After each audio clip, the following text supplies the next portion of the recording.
ओम शांति। आज की वाणी है 16/9/66 की रात्रि क्लास।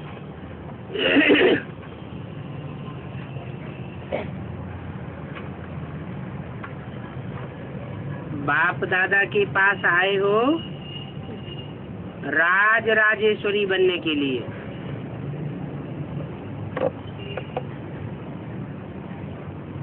तो पहले क्या बनना पड़े? ज्ञान ज्ञानेश्वरी बनना पड़े। ज्ञान के ईश्वर और ज्ञान की ईश्वरी,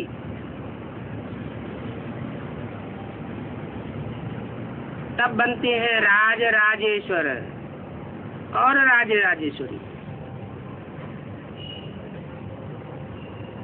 क्योंकि बच्चों को ईश्वर ही ज्ञान देते हैं।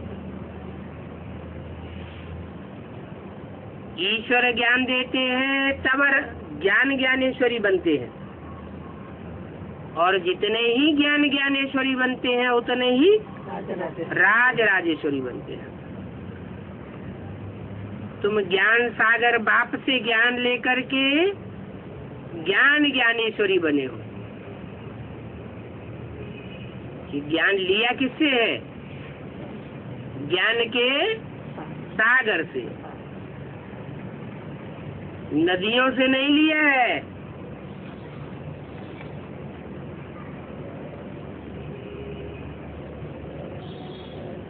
कोई नहरों से भी नहीं लिया है, कोई तालाबों से भी नहीं लिया है। किससे लिया है? ज्ञान सागर से लिया है।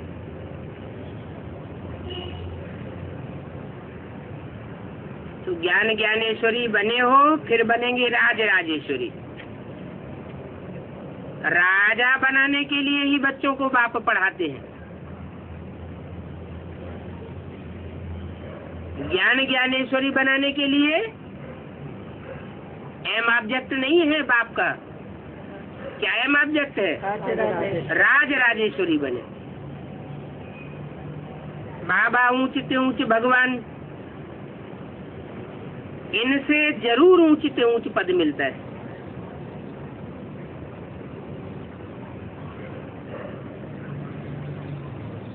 किससे? जो ऊंचे से ऊंचे भगवान है। ये भगवान के पहले ऊंचे से ऊंचे टाइटल क्यों लगाया? ऊंचे से ऊंचे भगवान का मतलब क्या हुआ? किससे कंट्रास्ट किया है? ऊंचे से ऊंचे भगवान माने कंट्रास्ट किससे है? उस ऊंचे से ऊंचे भगवान के मुकाबले कोई है? कोई नीचे भगवान भी है। उनको ऊंचे से ऊंचे भगवान नहीं कह सकते। कौन है? ऊंचे से ऊंचे जो भगवान है वो तो अव्वल नंबर हो गया। अल्लाह अव्वल दीन हो गया। अल्लाह माना सबसे ऊंचा। और कौन से धर्म की स्थापना करता है? अव्वल दीन, अव्वल नंबर धर्म की स्थापना करता है। आदि सनातन देवी देवता धर्म की स्थापना करता है। फिर उसके बाद उससे परसेंटेज में कुछ नीचे कोई दूसरा भगवान भी होगा ना। नहीं तो ऊंचे से ऊंचे कैसे कहा गया? वो कौन है? परमात्मा। अरे परमपिता परमात्मा वो तो ऊंचे से ऊंचे है ही। जो परम पिता है वही तो परमात्मा परम पार्टधारी में प्रवेश करता है। और ऊंचे से ऊंचे भगवान कहा जाता है। ऊंचे से ऊंचे है, परमधाम की बात है। यह साकार सृष्टि की बात है। ऊंचे से ऊंचे और नीचे से नीचे कहाँ होते हैं?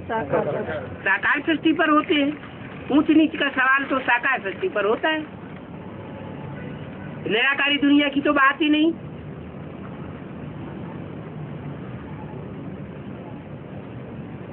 तो जो अल्लाह अव्वल दीन स्थापन करने वाला ऊंच से ऊंच भगवान है, उसके मुकाबले परसेंटेज में दूसरे नंबर में कौन है? शंकर। वो तो शिव शंकर एक कर दिया, भक्ति मार्ग वालों ने भी एक कर दिया। कोई कारण होगा ना एक कर दिया, क्यों कर दिया एक? है क्योंकि निराकार ज्योति बिंदु थोड़े ही धर्म की स्थापना करता है।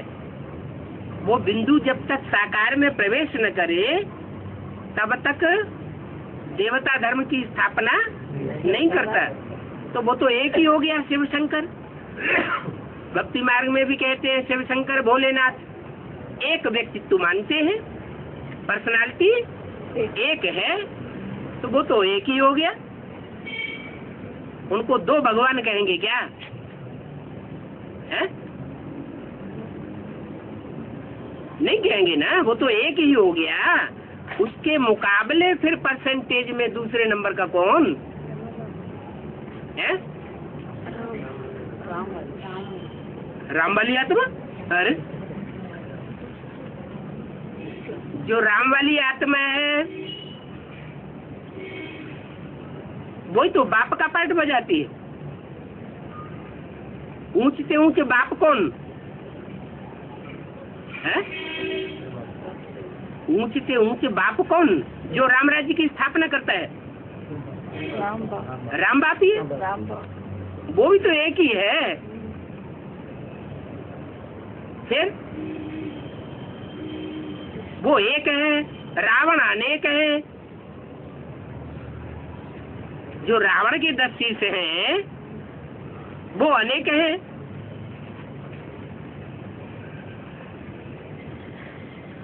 तो दूसरे नंबर का फिर कौन?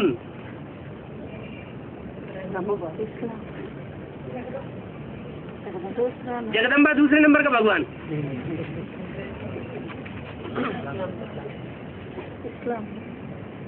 भगवान को तो स्त्री चोला दिखाया नहीं गया कभी। अगर भगवान भी स्त्री चोले के रूप में आने लगे और सारे ही उसकी गोद में बैठने लगे, पुरुष और स्त्री, तो क्या होगा? घपला हो जाएगा ना। स्त्री चोले में भगवान प्रवेश नहीं होता है, और प्रवेश होता भी है तो प्रत्यक्ष नहीं होता बाप के रूप में। क्या ऊंच से ऊंच कहा गया तो जरूर कोई नंबरवार भी हैं जो भगवान बन के बैठते हैं। भगवान बन के बैठते हैं तो क्या कहते हैं? शिवो शिवो हम, मैं ही शिव का स्वरूप हूँ। मेरे में ही साकार रूप में परमपिता परमात्मा शिव कार्य करता है, और इस संसार में साकार में दूसरा कोई परमात्मा का स्वरूप नहीं है। तो फिर कौन है दूसरे नंबर का? दूसरे नंबर का भी होगा, फिर तीसरे नंबर का भी होगा, फिर चौथे नंबर का भी होगा। नंबरवार तो होंगे ना, तब तो ऊंच से ऊंच कहा गया। नहीं तो ऊंच से ऊंच क्यों कहा जाए? तो कौन हुआ? इब्राहिम हुआ। क्यों? गीता का भगवान कौन है? हैं? गीता का भगवान कौन कौन बनाई दिया? कृष्ण को। वो भूल गया, वो एकदम इस्लाम धर्म पे पहुंच गए हैं। गीता का भगवान कृष्ण को बनाई दिया। गीता का भगवान कृष्ण तो है नहीं, वो तो बच्चा है। लेकिन बच्चा जो है वो ऊंच से ऊंच का बच्चा है। क्या बच्चा किसका है? जो ऊंच से ऊंच भगवान है, ऊंच से ऊंच भगवान भगवती जिनका टाइटल पड़ता है, उन लक्ष्मी नारायण का बच्चा बनता है। इसलिए मुरली में बोला है, अच्छे से अच्छा बढ़िया से बढ़िया पुरुषार्थ है नारायण को याद करना। जो नर से नारायण बनता है, उस नारायण को याद करना सबसे सहज और सबसे अच्छा पुरुषार्थ, क्योंकि उससे ऊंची तो कोई है ही नहीं। तो अव्वल नंबर का पुरुषार्थ, वो अव्वल नंबर का नारायण, वो तो हुआ ऊंची से ऊंचे भगवान, क्योंकि ऊंची से ऊंचे शिव उसमें प्रवेश करके मुकर्रर रूप में पार्ट बजाता है। तो द्वयम नंबर का कौन? अरे कहते हैं नंबर 2 का माल है, वो कौन? अरे बाप का बच्चा ही होगा ना। जब बाप ऊंचे से ऊंचे है, बच्चा भी तो बच्चा जो है, बच्चों के बीच में वो बच्चा जरूर सबसे ऊंचा पार्ट बजाता है बच्चों की कुर्सी। ऐसे नहीं कि बच्चा बाप बन जाएगा, और जब बच्चा बाप बन जाता है तो सारी दुनिया उल्टी होने लगती है। तो अभी तक ब्राह्मणों की दुनिया में गीता का भगवान कौन है?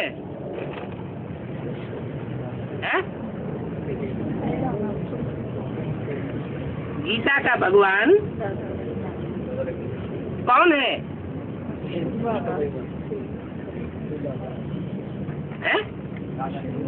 शिव बाबा है? कोई मानता भी है?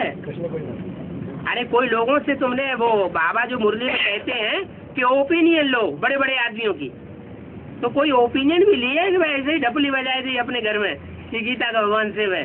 ये ढपली तो ब्रह्मा कुमारियां भी बजाती आई है कि गीता का भगवान शिव है। कस नहीं है, किताबें भी छपा दी, चित्र भी छपाई दिए, भले उन्होंने झूठे चित्र छपाई दिए, उन्होंने शिवलिंग का चित्र बनाई दिया, ये गीता का भगवान है। दूसरी तरफ कृष्ण का चित्र बनाई दिया, ये गीता का भगवान नहीं है, ये तो बच्चा है। लेकिन इससे बात साबित नहीं होती, क्योंकि निराकार ज्योति बिंदु जो शिवलिंग के रूप में दिखाई दिया है, वो निराकार कैसे गीता का भगवान बनेगा? गीता का भगवान बनेगा तो उसको मुख चाहिए ज्ञान सुनाने के लिए। तो ज्ञान सुनाने के हिसाब से उन्होंने दादा लेखराज को रख दिया कि दादा लेखराज ही है एकमात्र व्यक्तित्व इस दुनिया में जो साकार रूप में सृष्टि को गीता का ज्ञान सुनाता है। तो ये तो बात गलत हो गई। उसे दादा लेखराज ब्रह्मा कहो उर्फ कृष्ण कहो, बात तो एक ही हुई। तो गीता का भगवान कृष्ण मुख से कहते हैं कि गीता का भगवान कृष्ण नहीं है, लेकिन मानते किसको है? कृष्ण उर्फ ब्रह्मा को ही तो गीता का भगवान साकार में मानते हैं। अगर किसी दूसरे को मानते हैं जो भगवानवाच कहा जाता है, वो भगवानवाच कौन है?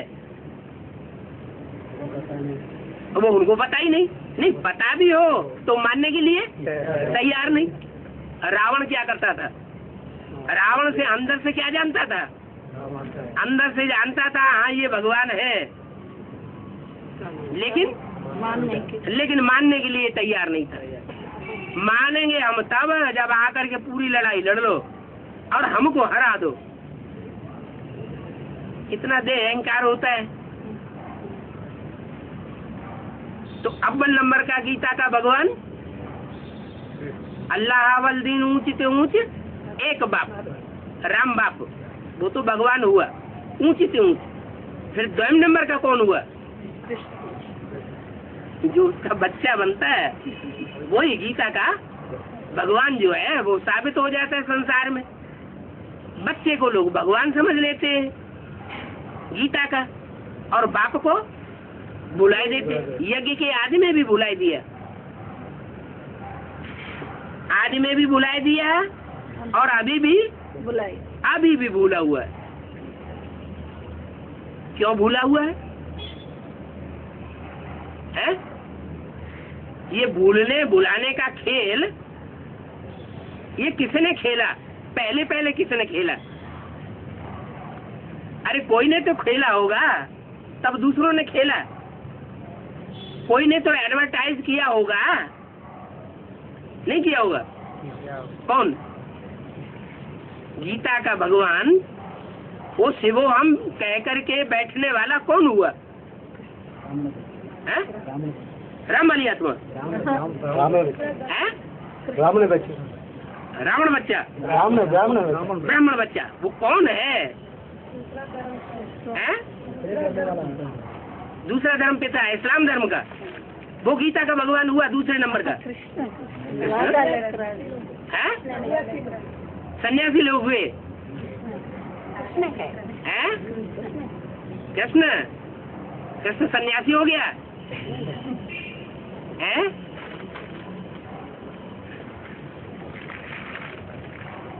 कृष्ण ने तो शरीर छोड़ा है, ब्राह्मण परिवार थोड़े छोड़ दिया। जब ब्राह्मण परिवार नहीं छोड़ा तो सन्यासी कैसे हो गया है? अच्छा चलो, शरीर छोड़ा तो शरीर छोड़ने के बाद वो आत्मा कहीं पार्ट बजाती है या नहीं बजाती है? कहाँ पार्ट बजाती है? हाँ, एडवांस में कहाँ पार्ट बजाती है? ब्राह्मण बच्चों में, राम वाली आत्मा में, और कोई नहीं, किसी में नहीं पार्ट बजाती। जगदम्बा में भी पार्ट बजाती है, तो बच्चों में भी पार्ट बजाती है, लेकिन विशेष रूप से दो आत्माएं हैं, राम बाप जिसमें अर्धचंद्र के रूप में पार्ट बजाती है, और जगदम्बा में प्रवेश करके पार्ट बजाती है। अगर राम वाली आत्मा में प्रवेश करके पार्ट बजाए और कहे शिवो हम, तो राइट है या रंग है? अरे है? अरे राम वाली आत्मा में अगर कृष्ण की सोल है अधूरे रूप में प्रवेश करके पार्ट बजाती है और ये कहे शिवो हम, तो राइट है या रंग है? रंग है। कोई कहते हैं राइट भी है, कोई कहते हैं रंग भी है। दो बातें तो नहीं साबित होंगी। हैं? रंग है। अच्छा, कृष्ण वाली सोल राम वाले व्यक्तित्व में प्रवेश करके अपने को ये कहे शिवो हम, मैं ही शिव का रूप हूँ, तो ये कहने की बात है या प्रैक्टिकल साबित करने की बात है? साबित करना है। वो कहता है या करके दिखाता है? हैं? कहता है। अच्छा, ये तो बात है।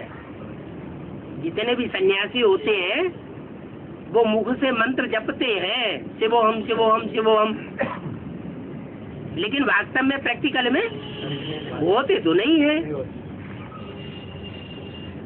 तो ये शिवो हम का नारा राम वाली आत्मा के द्वारा कभी सुना गया? उस मुख से किसी ने सुना क्या कि राम वाली आत्मा के मुख से ये बात स्वीकार की गई हो कि मैं शिव हूँ?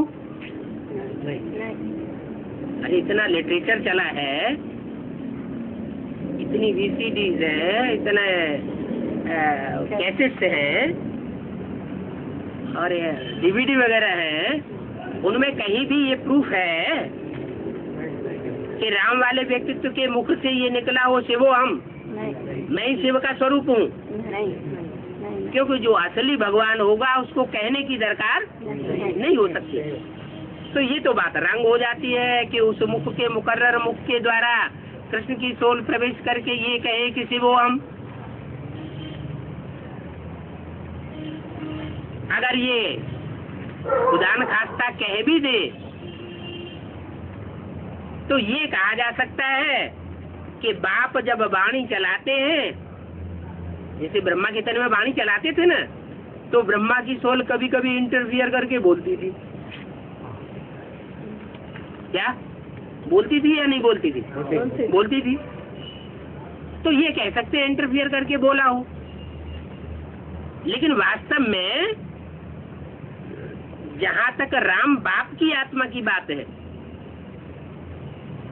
वो इस बात को नहीं होने देगी।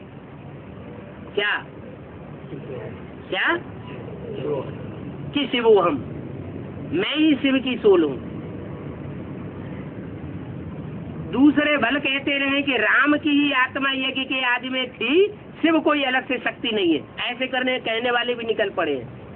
क्या शिव नाम की कोई अलग से आत्मा होती नहीं? जो राम की आत्मा होती है वो ही भगवान के रूप में प्रत्यक्ष होती है, उसी में ज्ञान इमर्ज हो जाता है। ऐसे लोग भी कहने वाले, लोग भले कहते रहे, लेकिन राम की आत्मा या कृष्ण की आत्मा मुख से ये कभी कहती नहीं शिवो हम। फिर कौन कहता है? शिव कहता है? शिव को अपने आप कहने की दरकार क्या है? वो तो है ही शिव, वो तो है ही सर्वशक्तिवान, वो तो है ही अंतर्यामी। बहरयामी राम और कृष्ण की आत्मा हो सकती है, बाहर के रूप स्वरूप को देख करके, एक्टिविटी को देख करके, वाचा को देख करके, वाइब्रेशन को समझ करके और अंदर की सारी बात समझ ले, वो तो हो सकता है। शिव को अपने को प्रत्यक्ष करने की क्या दरकार? शिव तो साधारण, अगर अपने को प्रत्यक्ष ही करना होता तो वो साधारण तन में क्यों आएगा? प्रत्येक दुनिया में क्यों आएगा? वो तो साधारण गांव में आता है, साधारण वेशधारी में आता है, साधारण व्यक्तित्व में आता है, तो वो अपने को क्यों प्रत्यक्ष करेगा? तो फिर ब्रह्मा कुमारी है, वो नंबर 2 का भगवान है? बताओ, सन्यासी है कोई जो घर घाट छोड़ के भाग जाते हैं? कोई सन्यासी है जो घर घाट छोड़ के भाग जाते हैं? अच्छा विचार करो, हैं? भूल हो गई? गुरु लोग हैं, तो कौन है गुरु? कुमार का दादी है। कुमार का दादी है तो पता चल गया शिव बाबा प्रवेश करता है, रुद्रमाला का मणका बनने वाली है? नहीं बनने वाली। फिर तो ऊंच से ऊंच भगवान, इनसे जरूर ऊंच से ऊंच पद मिलना है। नंबर 2 के भगवान से ऊंच से ऊंच पद, नर से नारायण वाला पद नहीं मिल सकता। तो बाबा से ब्रह्मा द्वारा राजयोग सीख राजाई पद पाना है ना? क्या कहा? तो बाबा से, किससे पाना है? बाबा से। कौन से बाबा से? निराकार से कि साकार से? निराकार को बाबा तो कहा ही नहीं जाता। बिंदु को बाबा कहा जाता है क्या? बिंदु बिंदु आत्माओं का जो बाप शिव ज्योति बिंदु है, उसका नाम सिर्फ शिव है, वो कभी बाबा नहीं कहा जा सकता। वो शिव ज्योति बिंदु जो है, बिंदु बिंदु आत्माओं का बाप हो सकता है, बाबा नहीं हो सकता। तो बाबा से ब्रह्मा द्वारा कौन कौन हुए? एक तो बाबा हुआ और दूसरा ब्रह्मा बाबा हुआ। तो बड़ा बाबा कौन, छोटा बाबा कौन? बाबा से ब्रह्मा द्वारा राजयोग सीख। क्या? जब तक ब्रह्मा बीच में न हो तब तक असली राजयोग नहीं हो सकता। तो बाबा से ब्रह्मा द्वारा राजयोग सीख राजाई पद पाना है? सिखाने वाला कौन होना चाहिए? प्रवृत्ति मार्ग का होना चाहिए या निवृत्ति मार्ग का होना चाहिए? प्रवृत्ति मार्ग का होना चाहिए। तो बाबा और ब्रह्मा, क्या बाबा भी चाहिए साकार में और ब्रह्मा भी चाहिए साकार में, और दोनों की प्रवृत्ति हो, और दोनों की प्रवृत्ति के द्वारा राजयोग सीख करके राजा ही पाना है। नर से नारायण, नारी से लक्ष्मी बनना है। क्या? है तो शिव बीच में। बाबा से माना बाबा जिसे कहा वो साकार है और उसमें शिव भी है। अगर उसमें शिव नहीं है तो फिर हमारा बाबा नहीं है। और ब्रह्मा द्वारा तो ये ब्रह्मा कौन हुआ?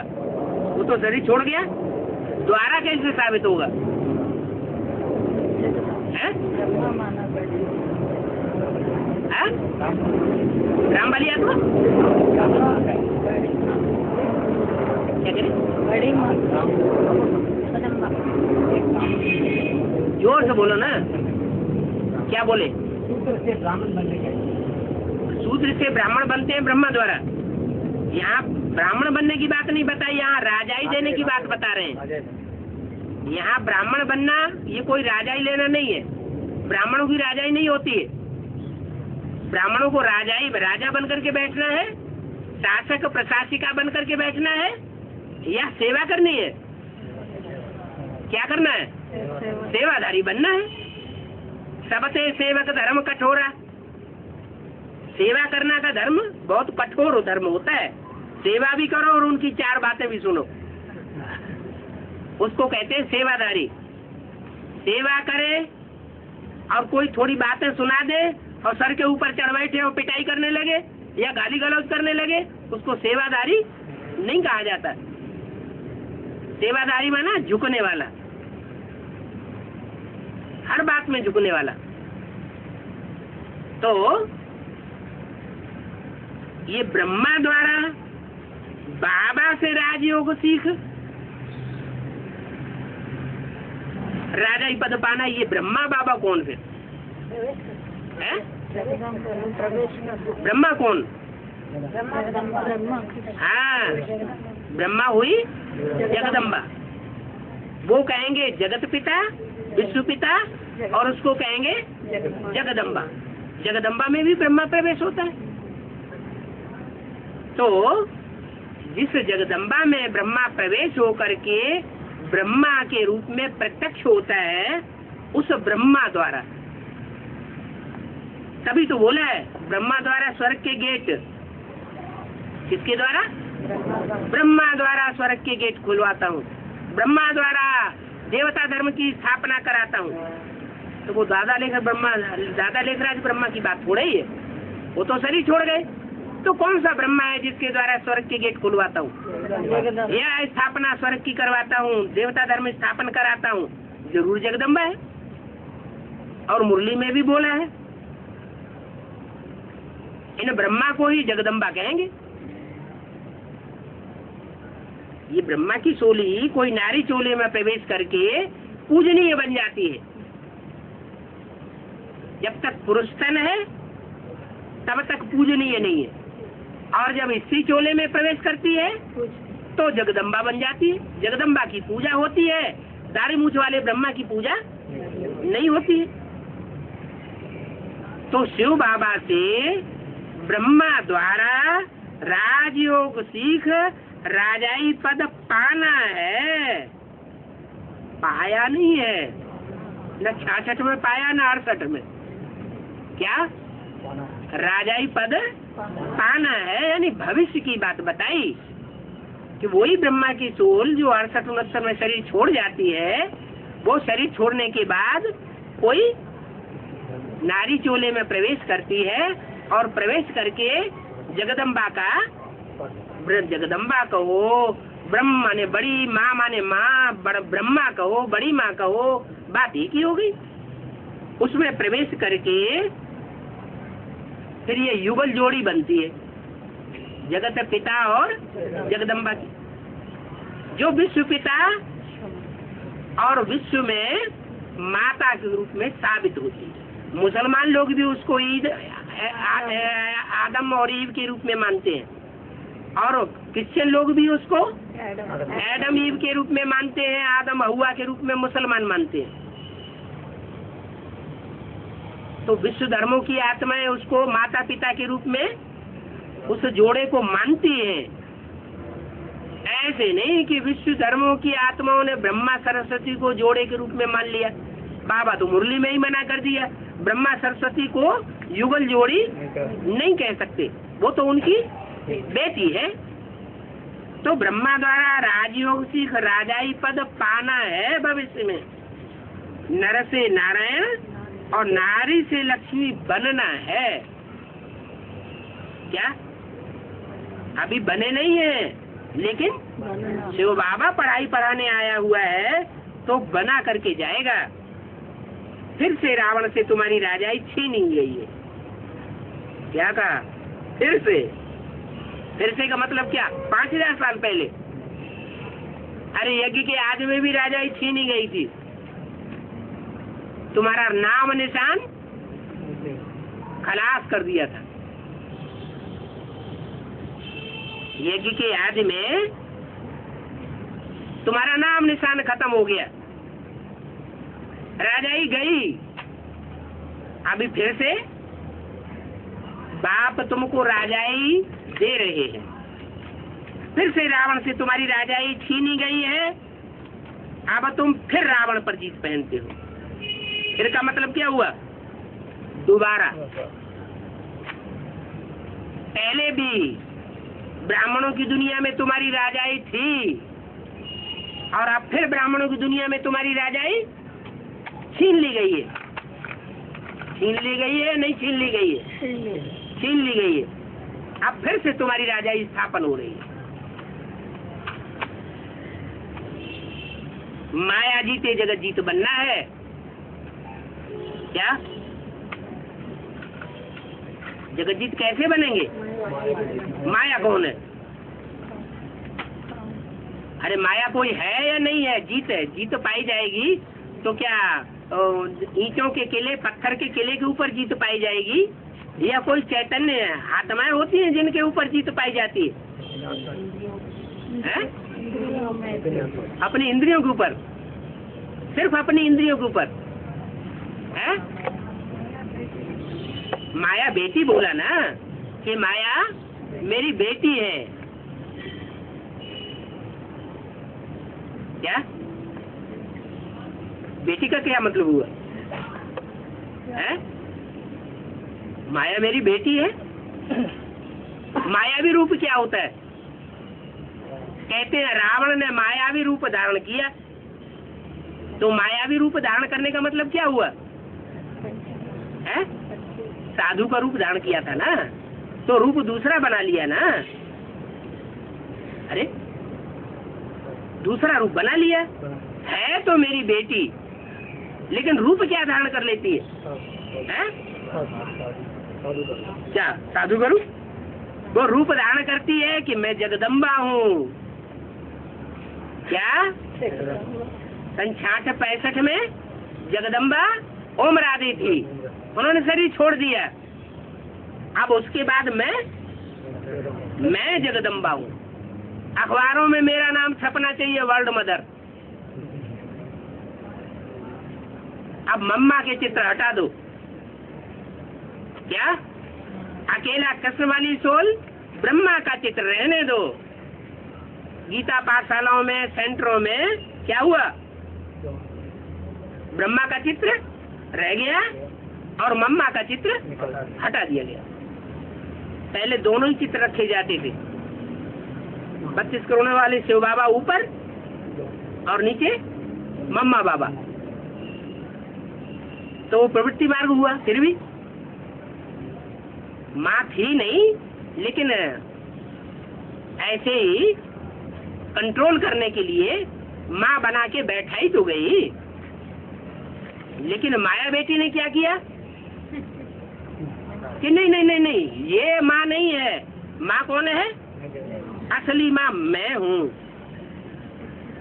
माने ब्रह्मा के रूप में, जगदम्बा के रूप में पोस्टरों में जो त्रिमूर्ति बनाई जाए, उसमें ऊपर शिव ज्योति बिंदु और त्रिमूर्ति में एक मूर्ति मेरी होनी चाहिए। तो बड़े बड़े पोस्टर भी मेगा प्रोग्राम में छपने लगे और उसमें माया बेटी ने अपना चित्र छपाई दिया। मम्मा ने शरीर छोड़ा और उनकी आकांक्षा जागृत हो गई, मैं हूँ अम्बा, तू है बप्पा और मैं हूँ अम्बा।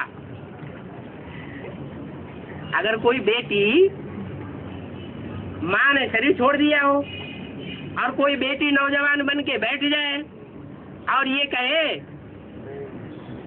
माँ ने तो शरीर छोड़ दिया, अब तो मैं नौजवान हूँ, और तू बप्पा है, मैं अम्मा हूँ, परिवार को पालने वाली मैं हूँ, तू बाप है, मैं माँ हूँ, तो उसको क्या कहेंगे? माया बेटी कहेंगे? क्या कहेंगे? माया बेटी हो गई ना। और माया बेटी कैसी होती है? माया बेटी का मतलब मायावी रूप धारण कर ले।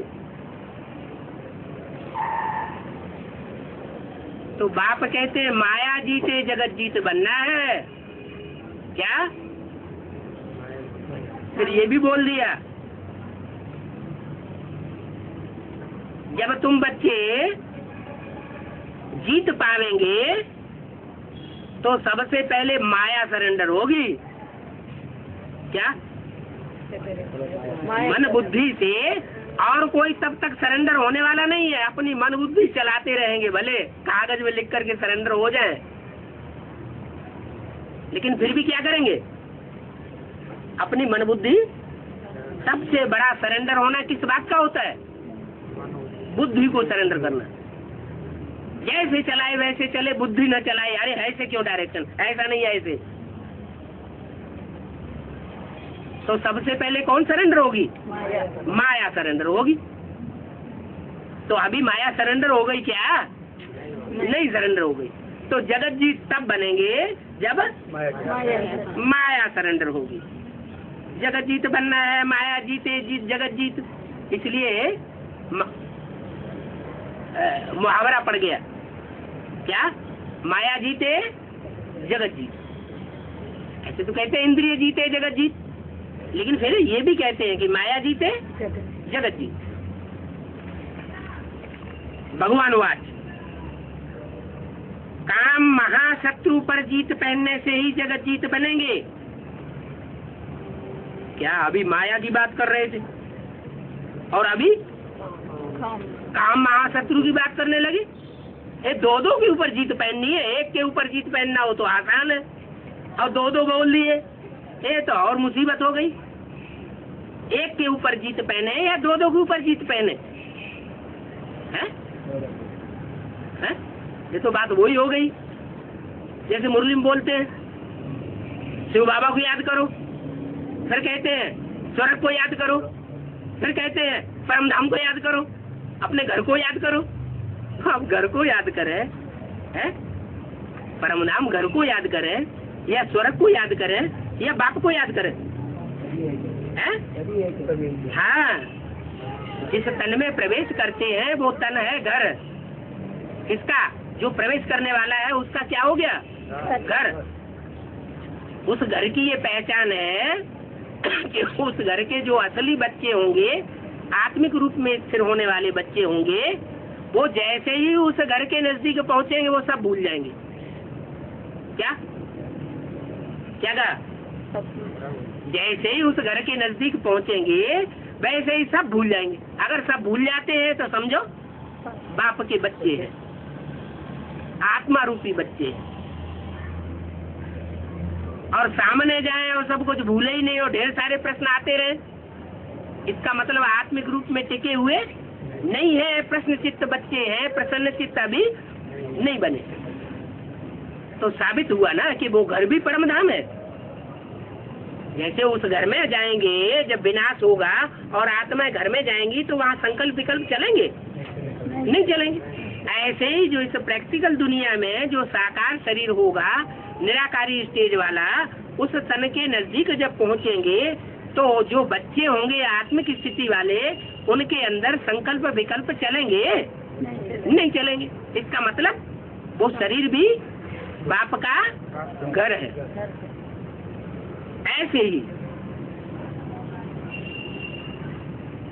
उस बाप की गोद में जो समा जाते हैं उनके लिए फिर कोई दुख नहीं होगा, स्वर्ग जैसा अनुभव करेंगे। स्वर्ग में उतने सुख अनुभव नहीं करेंगे जितना बाप की गोद के बच्चे बनकर के अनुभव करेंगे, क्योंकि स्वर्ग में तो सारा ज्ञान भूल जाएगा। क्या 84 जन्म की कोई हिस्ट्री भी बुद्धि में नहीं रहेगी। और यहाँ तो ज्ञान भी बुद्धि में रहेगा। और सबसे ज्यादा खुशी देवताओं की इतनी खुशी नहीं होगी जितनी ब्राह्मण बच्चों को खुशी होगी। तो स्वर्ग भी है, घर भी है, और वो हमारा बाप भी है। ऐसे ही यहाँ बताया माया जीते जगत जीत बनना है। फिर बोला काम महाशत्रु पर जीत पाना है, काम जीते जगत जीत बनना है। तो ये काम महाशत्रु भक्ति मार्ग में तो देवता बनाई दिया है। क्या कामदेव भस्म कर दिया तो दिखाई दिया कि हाँ उसमें जीत पा ली। तो क्या कोई देवता है? फिर देवता का रूप भक्ति मार्ग में क्यों दिखाई दिया है? तीसरा नेत्र खोला और कामदेव भस्म हो गया। तो ये कामदेव कौन है? ये कोई देवता है क्या, या कोई राक्षस है क्या है? कोई है या नहीं है? शत्रु महाशत्रु है तो शत्रु चैतन्य होता है या पहाड़ होता है या जड़ जमीन होती है? जरूर कोई चैतन्य होना चाहिए ना। माया रावण का चित्र बनाते हैं तो चित्र बनाते हैं, कोई चरित्र करने वाला भी हुआ होगा ना। ये महावाक्य किसके है? अरे ये बाप दादा के ही महावाक्य है कि जिसका चित्र होता है वो चरित्र करने वाला भी कोई होता है। तो काम महाशत्रु कौन हुआ? वो चैतन्य में कौन हुआ? अरे कोई हुआ होगा कि नहीं हुआ होगा? कौन हुआ है? हुआ करते रहे तो कोई का सियार है जंगल में हुआ करता रहता है, बताता तो है नहीं कुछ। आखिर कौन हुआ है? राम वाली आत्मा सुनो है? राम वाली आत्मा खुद ही नारायण बनेगी, जगत जीत बनेगी है? और खुद ही वो माया रूपिणी है। अभी माया रूपिणी किसको बताया है? जगदम्बा को।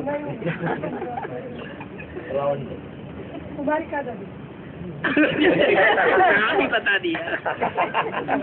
ये कैसेट पहुंचेगी वहाँ माउंट आबू।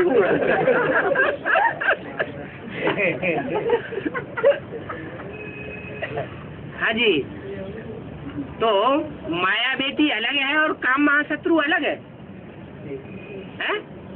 नहीं, क्योंकि माया के जो 5 सिर दिखाए जाते हैं, काम क्रोध लोभ मोह अहंकार, उसमें काम महाशत्रु एक सिर है ना। और उसके बाद 5 सिर दिखाए हैं। कौन से? रावण के 5 सिर तो हो गए, काम क्रोध लोभ मोह अहंकार, ये 5 सिर हो गए। और 5 सिर प्रकृति के 5 सिर।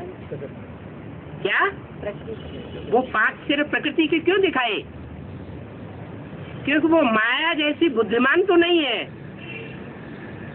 क्या इतनी बुद्धिमान नहीं है कि वो संसार में जगदम्बा बन के बैठ जाए? है बुद्धू? ऐसे सहज है, लेकिन कोई बुद्धू होता है तो जो लेना चाहिए वो भी नहीं ले पाता। तो रावण की स्त्री का नाम क्या दिया है? मंदोदरी।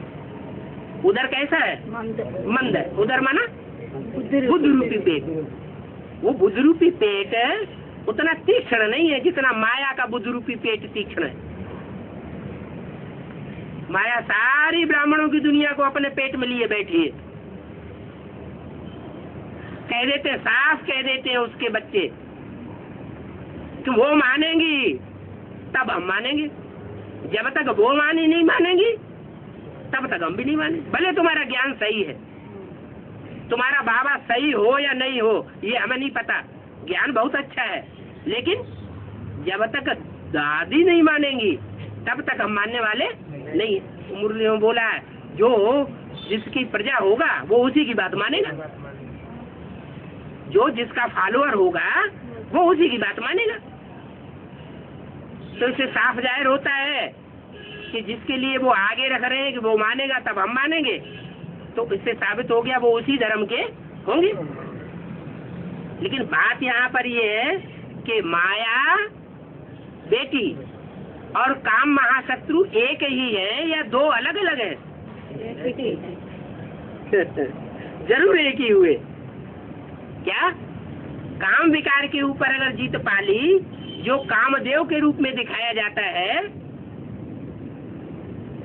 कहते हैं तीसरा नेत्र खोला और कामदेव भस्म हुआ। और कामदेव की स्त्री का नाम क्या दिखाया है? रति।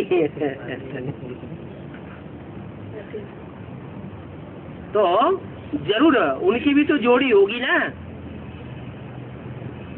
कामदेव होगा तो रति भी होगी। तो रति और कामदेव ये भी तो कोई नंबर के भगवान रहे होंगे क्या? ऊंचे से ऊंचे भगवान कहा गया तो जरूर उनको फॉलो करने वाले, उन भगवान को भी फॉलो करने वाले कोई रहे होंगे दुनिया में। ब्राह्मणों की दुनिया में भी होंगे तो बाहर की दुनिया में भी होंगे।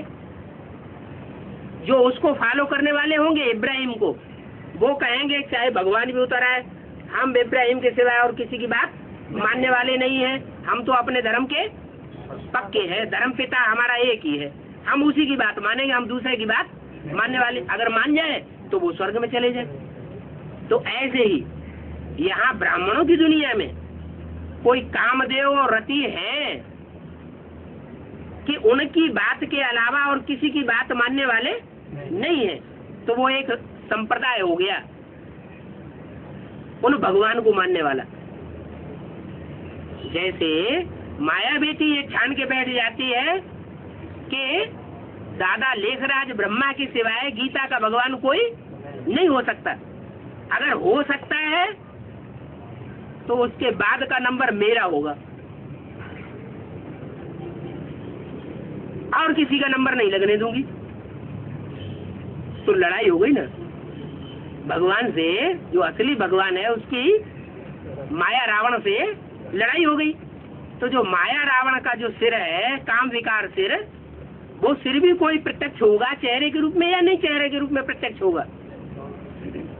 जब विष्णु के 4 भुजाएं प्रत्यक्ष होती हैं, 4 ब्रह्मा के मुख प्रत्यक्ष होंगे, तो कोई चित्र असली लगाया जाएगा कि नहीं लगाया जाएगा? जैसे त्रिमूर्ति के लिए बोला कि त्रिमूर्ति का चित्र एक्यूरेट नहीं है, एक्यूरेट है उसमें सिर्फ ब्रह्मा का चित्र दिया है, वो भी वास्तव में एक्यूरेट नहीं है क्योंकि वो भी टाइटलधारी है, असली ब्रह्मा नहीं है।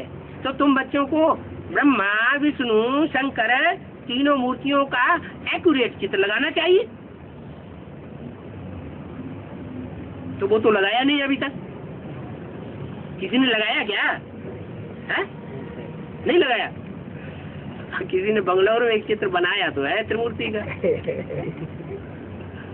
है, पब्लिश नहीं किया है क्या? पब्लिक के बीच में नहीं आया है लेकिन बनाया है। तो जैसे त्रिमूर्ति का एक्यूरेट चित्र बनना चाहिए, जो चरित्र करने वाला है उसी का चित्र होना चाहिए, उसी तरह रावण का भी फिर क्या होना चाहिए? एक्यूरेट चित्र बनना चाहिए। एक्यूरेट चित्र बनेगा तो पता चलेगा कि 100% काम विकार कौन है, जो व्यभिचार को फैलाने वाला है। द्वापर युग से कन्वर्ट हो जाती है वो आत्मा।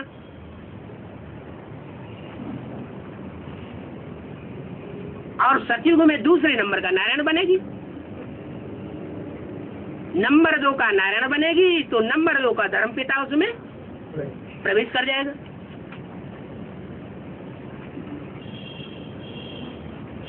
तो वो हुआ रावण का पहला सिर काम महाशत्रु। अगर उस महाशत्रु के ऊपर जीत पाली तो जैसे माया रावण पर जीत पा ली।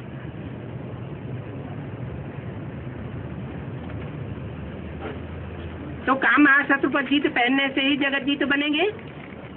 अब सबसे तीखा है काम विकार। क्या कहा? माया मंदोदरी को नहीं बताया, वो माया को नहीं बताया, किसको बताया? काम विकार। उसको भक्ति मार्ग में काम देव के रूप में दिखाई दिया।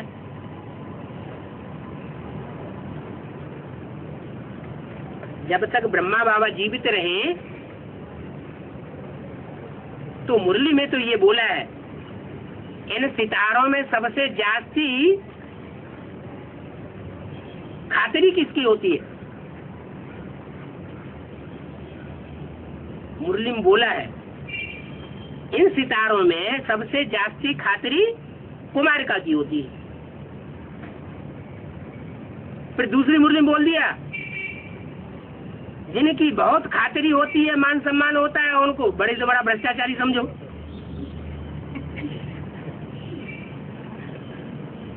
अगर उसी मुरली में बोल देते तो जल्दी बात प्रत्यक्ष हो जाती, इसलिए उस मुरली में नहीं बोला।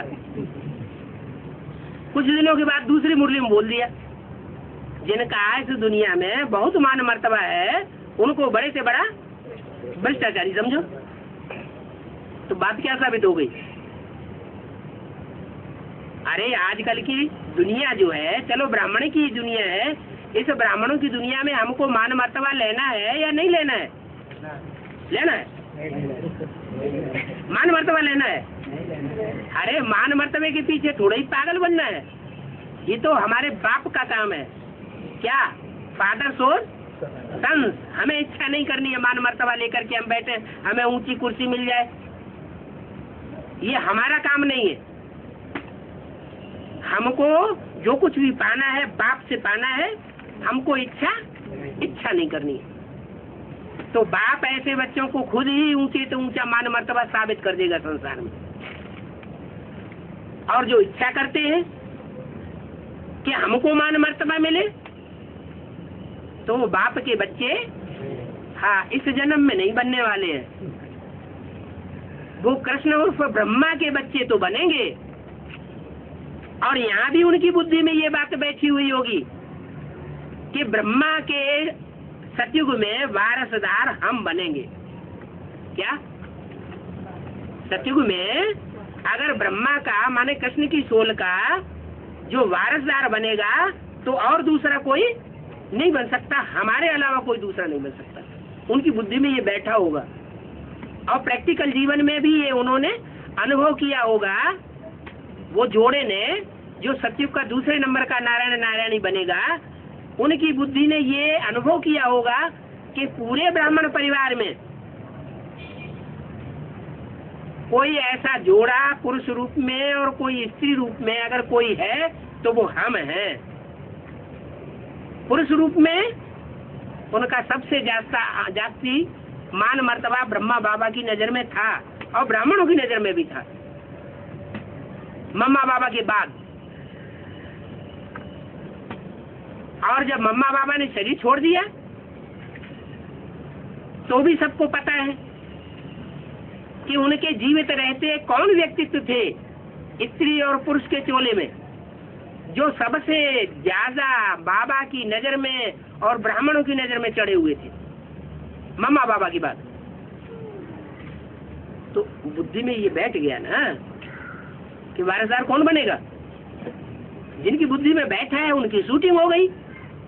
संकल्पों से ही शूटिंग होती है, तो संकल्पों से उनकी शूटिंग हो गई कि हम 2 नंबर के नारायण और नारायणी बनने वाले। ये बुद्धि में नहीं आया कि बाबा हमको कौन सा लक्ष्य देते। क्या बुद्धि में ये आया, दुनिया में सर्वोपरि अगर कोई व्यक्तित्व है, हीरो पार्टधारी है, तो ब्रह्मा बाबा है। और ब्रह्मा बाबा में बुद्धि लटक गई, और मुरली में बोला इस ब्रह्मा को याद नहीं करना है। तो क्या होगा? रिजल्ट क्या होगा? है नीच पद मिलेगा या ऊंच पद मिलेगा? ऐसा नीच पद मिला कि सतयुग में सेकंड नारायण ही तो बनते हैं, लेकिन उनका शास्त्रों में कोई गायन पूजन नहीं है, उनका कोई मंदिर नहीं बनता। यहाँ तक कि द्वापर युग में जब वो आत्माएं पहुंचेंगी जन्म लेते लेते, तो इब्राहिम जैसी सोल उनमें प्रवेश कर जाती। वो दुनिया की सबसे जास्ती पतित से पतित आत्मा पहले बनते हैं। क्यों बनते हैं सबसे जास्ती पहले पतित से पतित आत्मा? क्योंकि संगम युग में उन्होंने जितना व्यभिचार फैलाया, उतना व्यभिचार और किसी ने फैलाने के निमित्त नहीं बन पाया। तो ज्यादा व्यभिचारी बनेगा संगम युग में, तो ज्यादा कमजोर आत्मा बनेगी कि ज्यादा पावरफुल बनेगी? ज्यादा कमजोर आत्मा। संगम युग में तो अब व्यभिचारी दुनिया बनाना चाहिए ना, बाप का सहयोगी बनना चाहिए ना, तो बजाय बाप का सहयोगी बनने के और ही विरोधी बन गए, तो पद नीचा हुआ ना। माया दास ही का पद बन जाता है। क्या कृष्ण बच्चे की प्रत्यक्षता होगी? कृष्ण बच्चे के साथ ही राम बाप की प्रत्यक्षता भी होगी। क्यों? क्योंकि बच्चे की प्रत्यक्षता के साथ ही बाप की प्रत्यक्षता नुदी हुई है। बच्चा भी प्रत्यक्ष होगा और बाप भी प्रत्यक्ष होगा। इसलिए कृष्ण जयंती और शिवरात्रि, शिव जयंती, ये रात्रि में ही मनाई जाती है। क्या कृष्ण की जयंती भी रात्रि में मनाते हैं, रात के 12 बजे, और शिव जयंती भी रात्रि के 12 बजे मनाते हैं। बाकी राम जयंती एकदम जब सूरज ऊपर चढ़ जाएगा, बहुत तीखा, तब पहचान में आता, अरे हाँ यही भगवान है, सूर्य भगवान। तो अब सबसे तीखा है काम विकार, सबसे महाभारी है काम, बहुत तीखा है। अब सारे कामी दुर्योधन और दुशासन है। क्या फिर बात घुमा दी? माने एक नहीं है, अभी सब उसके प्रभाव में है। यथा राजा तथा प्रजा, सारी दुनिया दुर्योधन दुशासन बन गई। अब बाप कहते हैं, बाप से ज्ञान सुनते पतित बनते हो। क्या कहा है? अगर बाप से एक तरफ ज्ञान भी सुनते हो है? और फिर और घर में जाकर के पतित भी बनते हो, तो क्या अंजाम होगा? है? अब बाप कहते हैं, बाप से ज्ञान सुनते पतित बनते हो, तो बाबा उनको पूतना और दुशासन का लकब दे देंगे। क्या? उनके शास्त्रों में चेहरे कौन से प्रत्यक्ष होंगे? ये इस नंबर की पूतना है और ये इस नंबर का सूपन का है, ये इस नंबर का दुशासन है और ये इस नंबर का दुर्योधन है। ये चेहरे अभी प्रत्यक्ष होने वाले हैं,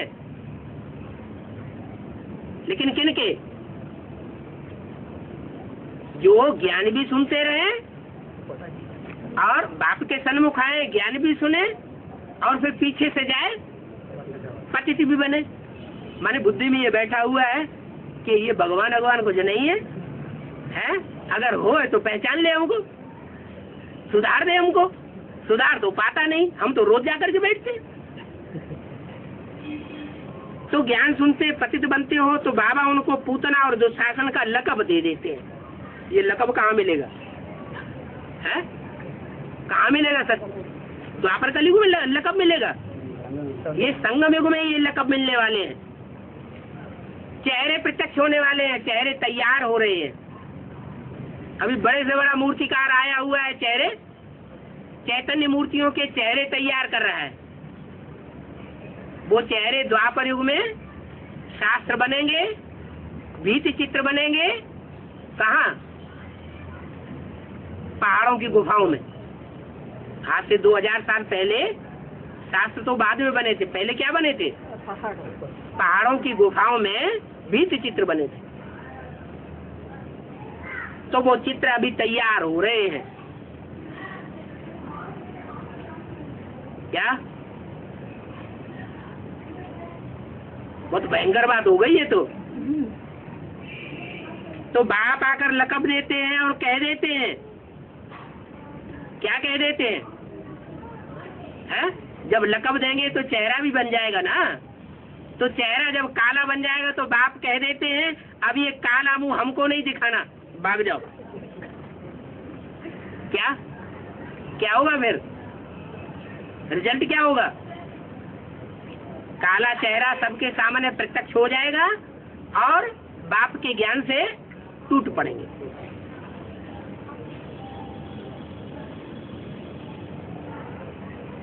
बाप कहते हैं ये जो तुम सब अपनी आंखों से देखते हो,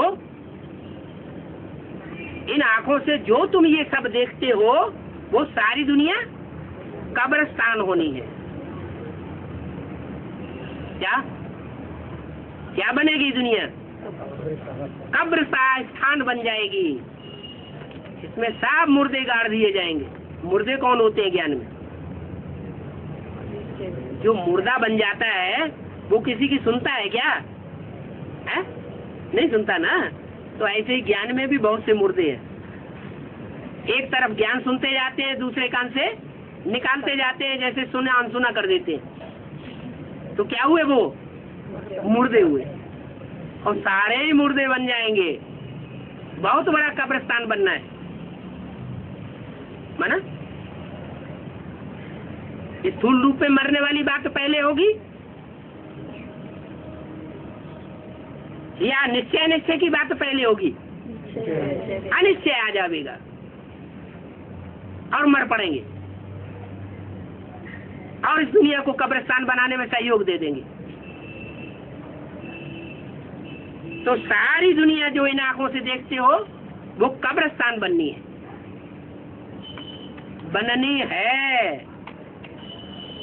अभी बनी नहीं है। थोड़े से ही दिनों में तो क्या ये कुछ उम्र के लिए पावन नहीं रह सकते हो क्या?